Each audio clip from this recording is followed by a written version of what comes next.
All night I've been talking about the new diversification, a way to diversify by strategy, not necessarily by stock, so you can thrive in any market. Last but absolutely not least, you need some gold. Because gold has a special property, one that makes this metal precious to any diversified portfolio. Now, I don't want this one to be 20% of your portfolio. That won't work. It's way too much. I think the 10% is the upper limit because I consider gold as an insurance policy, and no worthwhile insurance policy should be 20% of the money you have invested. Why do I like gold? Because gold tends to go up when everything else goes down. It's your insurance against economic or geopolitical chaos, uncertainty, and inflation. All things that could cause most stocks to decline, but also cause the price of gold to rise. Before you curse me out because gold's done nothing for a couple of years, remember, you wouldn't own a home without homeowner's insurance. You wouldn't own a car without car insurance. It's also been the best performing asset year after year for the last decade, racking up gains consistently over a period where at some point every other asset class has disappointed you. So, yeah, look, it was a winner for a long time. Lately, it's cooled. Owning gold is not about the upside, though. It can be considerable. It's just about minimizing your risk to the downside. At any given moment, there will probably be a whole host of factors that are, there'll be sectors from international minerals that will outperform gold. But none of them work like an insurance policy. So how should you own gold? The easiest and least risky way is through an ETF. It's called the Spider Gold Shares.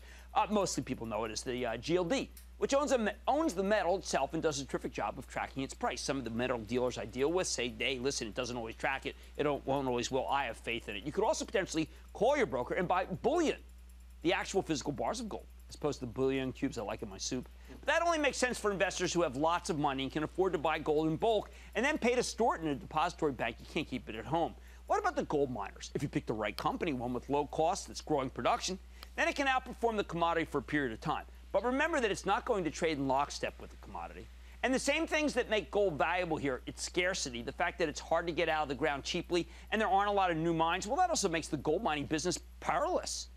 Plus, gold miners can screw things up in countless different ways. They have debts, they have finding costs, they have management teams that can and often do make mistakes, as I know all too well. Virtually every single time I've gotten behind a gold stock in recent years, I've been burned. They have shutdowns at mines, startup issues, delays, higher than expected cash costs, and every time things just seem to go wrong, and then the stocks get hammered, even if gold goes up in value. So I finally just gave up on the entire group and decided to simply stick with the GLD, or the physical commodity. The bottom line, if you want exposure to gold and you not only want it, you need it, it's your portfolio insurance policy, and everybody should have some. Then you should just do the easy thing and own gold through the GLD, not some gold miner that's only loosely connected to the price of the underlying commodity. Stick with Cramer.